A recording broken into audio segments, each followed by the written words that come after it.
បើសិនជាយើងអត់ដឹងចំនួនជុំដែលគេរុំយើងមានដុំជាហើយយើងចង់យកមកកែច្នៃធ្វើអីផ្សេងអញ្ចឹងវាចេញ220ចេញអានេះគឺចេញ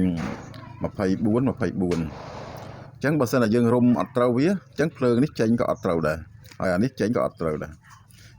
យើងត្រូវតែរុំវាសាកមើលទៅយើងរុំ10ជុំឬក៏20ជុំអីទៅ